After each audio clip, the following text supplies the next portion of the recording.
உடைக்கப்பட்டு மறுபடியும் 50 ஆண்டுகளுக்கு முன்னால், 60 ஆண்டுகளுக்கு முன்னால், 75 ஆண்டுகளுக்கு முன்னால் எந்த போராட்டத்தை நாம் கையில் எடுத்தோமோ, மொழி, மண், உரிமைகள், மத அரசியலிலே மதம் தரக்கூடிய அழுத்தங்கள், ஒரு போராட்டத்தை மறுபடியும் நாம் கையில் எடுக்க வேண்டிய காலகட்டத்திற்கு தள்ளப்பட்டிருக்கிறோம். எத்தனை எழுத்தாளர்கள் அச்சுறுத்தப்படுகிறார்கள், சிறையிலே அடைக்கப்பட்டிருக்கிறார்கள். இன்னைக்கும் வெயில் கிடைக்காம எத்தனை பேர் போராடி கொண்டிருக்கிறார்கள். எத்தனை பத்திரிகையாளர்கள், ஊடகத்திலே செயல்பட்டு கொண்டிருக்கக்கூடியவர்கள் அச்சுறுத்தப்படுகிறார்கள். சில ஊடகங்கள் பிரச்சனை இல்லைன்னா வாங்கிடுறாங்க. ஒரு வெற்றியை பெற்று காட்ட முடியவில்லை, அது அவங்களுக்கு உறுத்திக்கிட்டே இருக்கு. பாஜகவுக்கு தமிழ்நாட்டிலையும் ஆட்சியை பிடிக்க முடியவில்லை, கேரளாவும் அவர்களுக்கு மிகப்பெரிய தடையாக இருக்கிறது. இது ரெண்டுக்கும் காரணம் நாம் இந்த சமூகத்திலே உருவாக்கி இருக்கக்கூடிய சிந்தனை அமைப்பு.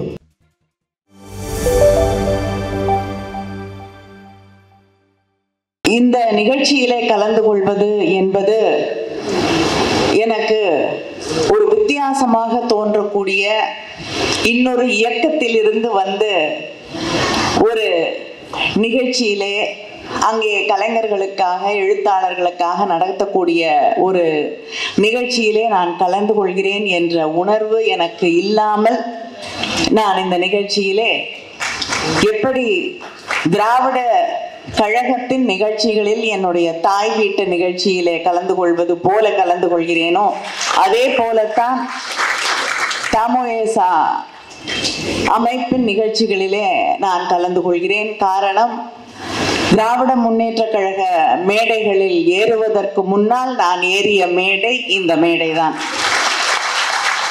அதனால வெங்கடேசனுக்கு என்ன உரிமை இருக்கோ அதே உரிமையோடு, உங்களுக்கெல்லாம் என்ன உரிமை இருக்கோ அதே உரிமையோடு இந்த நிகழ்ச்சியிலே, அதே பெருமையோடு இந்த நிகழ்ச்சியிலே நான் கலந்து கொள்கிறேன்.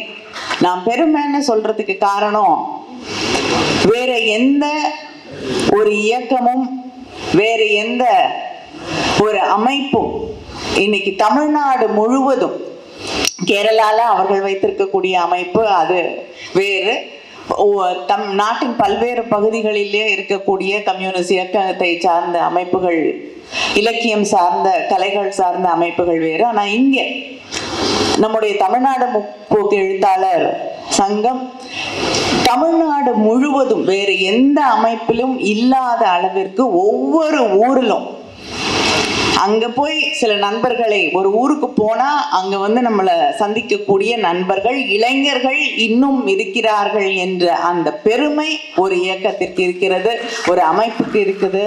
அப்படின்னா அது நிச்சயமாக இந்த அமைப்பு என்ற அந்த பெருமை. அதே நேரத்திலே தொடர்ந்து வெங்கடேசன் அவர்களாக இருக்கட்டும், எத்தனையோ எழுத்தாளர்கள், ராஜம் கிருஷ்ணன் அவர்களின் தொடங்கி இங்கே இன்று நாடு போற்றக்கூடிய, பல்வேறு விருதுகளை வாங்கி இருக்கக்கூடிய, தொடர்ந்து இயங்கிக் கொண்டிருக்கக்கூடிய எழுத்தாளர்களை தமிழ் மண்ணுக்கு ஒரு கொடையாக அளித்து கொண்டிருக்கக்கூடிய இயக்கம் இந்த இயக்கம் என்ற அந்த பெருமை இங்கே நமக்கு நிச்சயமாக இருக்கிறது என்று பெருமையோடு இந்த பொன்விழா ஆண்டிலே பதிவு செய்து கொள்ள முடியும். ஒரு சின்ன சண்டை எனக்கும் வெங்கடேசனுக்கும். அவர் அப்பயே விட்டுட சொன்னாரு, ஆனா விட்டுறதுக்கு மனசு வரல. ஏன்னா எப்பயுமே மதுரை பெண்களுக்கு எதிராகத்தான் செயல்பட்டு கொண்டிருக்கிறது. அதனால திரும்பி பார்க்கிறேன். நானும் தஞ்சாவூர்ல இருந்து வந்திருக்கேன். பேசும் பொழுது அவர் ஆண் எழுத்தாளர்களை எல்லாம் பட்டியலிட்டார். நிறைய பெண் எழுத்தாளர்கள் தமுஏசாவிலிருந்து வந்திருக்கிறார்கள்.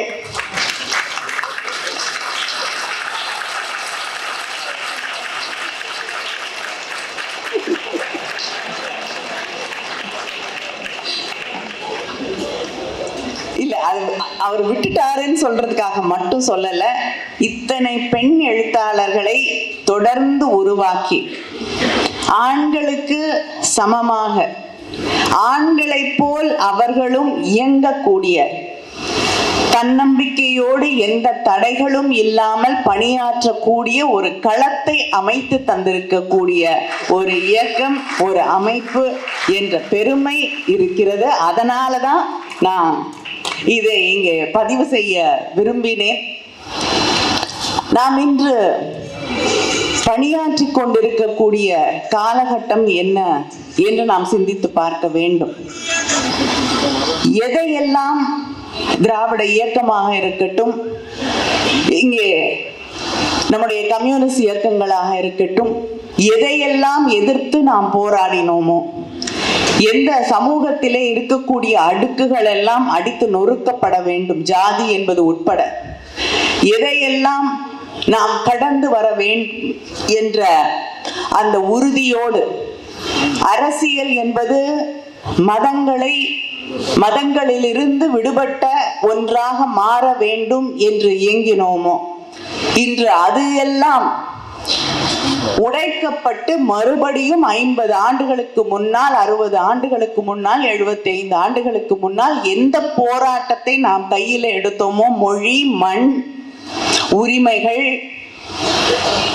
மத அரசியலிலே மதம் தரக்கூடிய அழுத்தங்கள், அதே ஒரு போராட்டத்தை மறுபடியும் நாம் கையில் எடுக்க வேண்டிய காலகட்டத்திற்கு தள்ளப்பட்டிருக்கிறோம் என்ற அந்த வருத்தத்தோடு, வேதனையோடு தான் இன்று அரசியலிலே நாம் செயல்பட்டு கொண்டிருக்கிறோம். மறுபடியும் எழுதக்கூடிய எத்தனையோ எழுத்தாளர்கள் உயிர் பறிக்கப்பட்டிருக்கிறது. கௌரி லங்கேஷ் தொடங்கி எத்தனை எழுத்தாளர்கள் அச்சுறுத்தப்படுகிறார்கள், சிறையிலே அடைக்கப்பட்டிருக்கிறார்கள். இன்னைக்கும் வெயில் கிடைக்காம எத்தனை பேர் போராடி கொண்டிருக்கிறார்கள். எத்தனை பத்திரிகையாளர்கள், ஊடகத்திலே செயல்பட்டு கொண்டிருக்கக்கூடியவர்கள் அச்சுறுத்தப்படுகிறார்கள். சில ஊடகங்கள் பிரச்சனை இல்லைன்னா வாங்கிடுறாங்க. அதனால அங்க எந்த பிரச்சனையும் வரதில்லை. ஆனா அதையும் தாண்டி தன்னிச்சையாக தன்னம்பிக்கையோடு செயல்படக்கூடிய ஊடகங்களிலே இருக்கக்கூடிய இளைஞர்கள், கருத்து சொல்லக்கூடிய தைரியம் எனக்கு இருக்கிறது என்று சொல்லக்கூடியவர்கள் எப்படி அச்சுறுத்தப்படுகிறார்கள் என்பதையெல்லாம் நாம் தொடர்ந்து பார்த்து கொண்டிருக்கிறோம். அப்படிப்பட்ட ஒரு சூழலிலே இன்று தமிழ்நாட்டிலே அவர்களுக்கு மிகப்பெரிய ஒரு தடையாக இருப்பது தமிழ்நாடு, கேரளா. 2 இடத்துலதான் ஊடுருவி ஒரு வெற்றியை பெற்று காட்ட முடியவில்லை. அது அவங்களுக்கு உறுத்திக்கிட்டே இருக்கு. பாஜகவுக்கு தமிழ்நாட்டிலையும் ஆட்சியை பிடிக்க முடியவில்லை, கேரளாவும் அவர்களுக்கு மிகப்பெரிய தடையாக இருக்கிறது. இது 2க்கும் காரணம் இங்கே நாம் இந்த சமூகத்திலே உருவாக்கி இருக்கக்கூடிய சிந்தனை அமைப்பு. திராவிட இயக்கம் தொடங்கி திராவிட இயக்கத்தில் வழியாக எத்தனையோ பத்திரிகைகள், மேடை பேச்சு என்பது திராவிட இயக்கத்திலே பல்கலைக்கழகங்களாக இருக்கக்கூடிய ஒரு காலகட்டம். இன்று தொடர்ந்து தாமுஎசா போன்ற அமைப்புகள் ஒவ்வொரு பகுதியிலும் இருக்கக்கூடிய சிந்தனையாளர்களை பயன்படுத்தி தொடர்ந்து நாம் இந்த சமூகத்திற்கான ஒரு கருத்தியலை, இந்த சமூகத்திற்கான ஒரு சிந்தனைகளை, இந்த சமூகத்தின் கேள்விகளை தொடர்ந்து முன்வைத்து இயங்கிக் கொண்டிருக்கக்கூடிய ஒரே காரணத்தால், அதே போல கேரளாவிலும் நான் சமீபத்திலே கேரளா முதலமைச்சர் திரு பினராயி அவர்களுடைய தொகுதிக்கு சென்றிருந்தேன். ஒரு சின்ன கிராமம். அந்த கிராமத்திலே பல எழுத்தாளர்களை, அரசியல் அமைப்புகளை சார்ந்தவர்களை அழைத்து பேச சொல்லியிருந்தாங்க. ஒரு ரொம்ப அழகான கன்வென்ஷன் சென்டர். எனக்கு உண்மையிலேயே அதிர்ச்சியாக இருந்தது. அந்த அரங்கம் நிரம்பக்கூடிய அளவிற்கு, நான் பேசுறது ஆங்கிலத்தில், ஆனா அதை கேட்டுவிட்டு கேள்வி கேட்பதற்கு தயாராக அந்த மக்கள் அந்த அரங்கத்திலே கூடியிருப்பதை பார்க்கும் பொழுது யாரும் அழைத்து வரப்படவில்லை. அந்த ஊர்ல இருக்கக்கூடிய மக்கள் அதை பார்க்கும் பொழுது இதனாலதான் கேரளாவும் தமிழ்நாடும் தனித்து நிற்கிறது என்பதை தெளிவாக புரிந்து கொள்ள முடிந்தது. இந்த தொடர்ச்சியாக இந்த இயக்கம் என்பதுதான் இங்க இருக்கக்கூடிய சிந்தனையாளர்கள், அரசியல் கட்சிகள் அழுத்து போகலாம், பல மாநிலங்கள்ல இருக்கக்கூடிய அரசியல் கட்சிகள் அழுத்து போகுது. நானும் திரு வெங்கடேசன் அவர்களும் பாராளுமன்றத்துக்கு போய் 1 வாரம் 10 நாள்ல எங்களுக்கே சில நேரம் அலுப்பு வரும், என்ன செஞ்சுட்டு இருக்கோம் தெரியல அப்படின்னு. ஆனா இங்கிருந்து வரக்கூடிய தமிழ்நாட்டின் குரல், தமிழ் சிந்தனையாளர்களின் குரல் என்பது என் காலம் கடந்து விடவில்லை, நிச்சயமாக தொடர்ந்து போராடு, மாற்றம் வரும் என்ற அந்த நம்பிக்கையை ஒவ்வொரு நாளும் தரக்கூடியது இங்கிருந்து வரக்கூடிய சிந்தனைகள். தொடர்ந்து நம்முடைய மொழியை மறுதலிக்கக்கூடிய எல்லா வகையிலும் பேர் வைக்கிறாங்க திட்டங்களுக்கு. எனக்கு மிகப்பெரிய பிரச்சனை அதுதான். அது என்ன திட்டம்னு யாருக்கும் புரியறதில்லை, எனக்கே புரியறதில்லை. நான் ஒரு கமிட்டியோட சேர்பர்சனா இருக்கேன். அதுல வரக்கூடிய அந்த பட்டியல், இந்தந்த ஸ்கீம்ஸ் இருக்குன்னு ஒரு பட்டியல் வரும். அது என்ன பட்டியல்னு நமக்கும் புரியாது. ஒன்னொன்னுக்கும் வார்த்தை கேட்டு நம்ம அர்த்தத்தை புரிந்து கொண்டு தொகுதியில போய் சொல்றதுக்கும் தெரியாது, இந்த ஸ்கீம் இருக்கு நீங்க பயன்படுத்தணும் அப்படின்னு. ஒண்ணுமே இல்லை, சோலார் லைட் அதை போடுறதுக்கு சூரிய சக்தியால் இயங்கக்கூடிய அந்த அதை பயன்படுத்துங்கள் என்று சொல்லுவதற்கு அது என்ன ஸ்கீம்னு நம்ம தேடி கண்டுபிடிச்சு அதை மனப்பாடம் பண்ணி இல்லைன்னா ஒரு பேப்பர்ல எழுதிட்டு போய் தான் மக்கள்கிட்ட பேசணும். எல்லா வகைகளிலும் எல்லா இடங்களிலும் மொழியை தொடர்ந்து திணித்து கொண்டு ஆக்கிரமித்து கொண்டு அதில் மீது அதிகாரம் செலுத்திக் கொண்டு ஒரு ட்ரெயின் மேன் பண்றதுக்கு தமிழ் தெரிந்தவர்களை போட மாட்டார்கள். ஆக்சிடென்ட் ஆனா கூட பரவாயில்ல என்ற அந்த குரூரத்தோடு வேற மாநிலங்கள்ல இருந்து கொண்டு வந்து ஆட்களை வேலைக்கு போட்டு மக்களுடைய உயிரை பற்றி கூட அக்கறை இல்லாத ஒரு ஆட்சி நடந்து கொண்டிருக்கிறது என்றால் அவர்களுடைய சிந்தனை எப்படிப்பட்டது, மனப்போக்கு எப்படிப்பட்டது என்பதை நாம் புரிந்து கொள்ள வேண்டும்.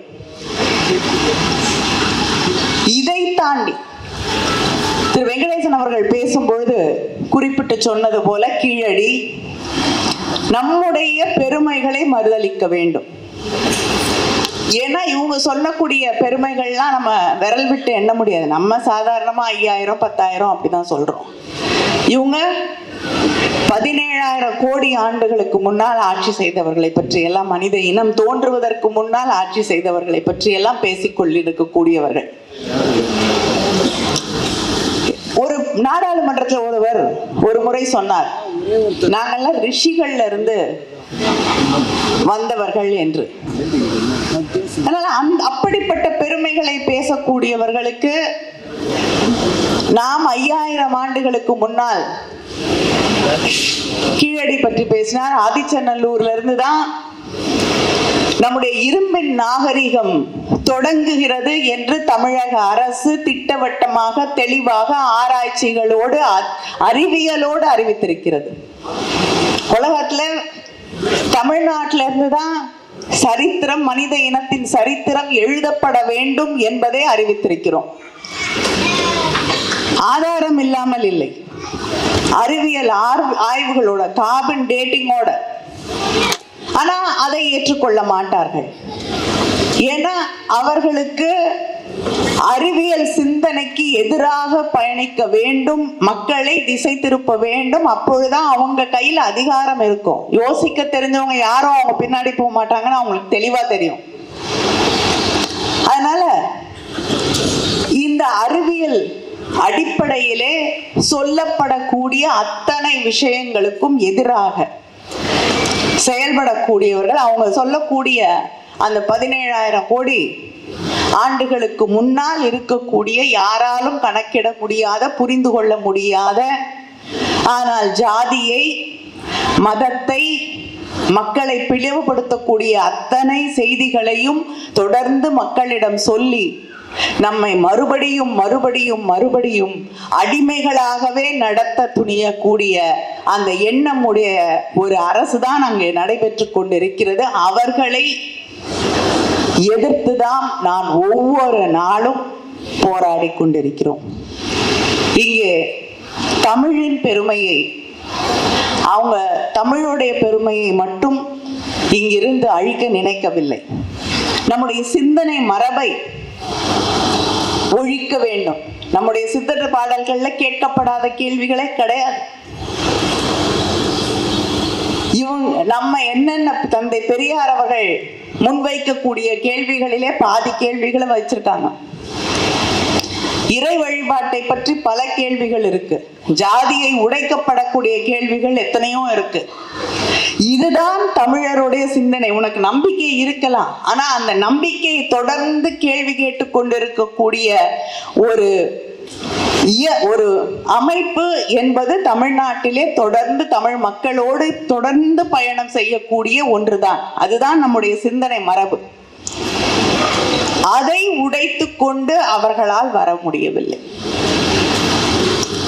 அதனால நம்முடைய பெருமைகளை, நம்முடைய கல்வியை,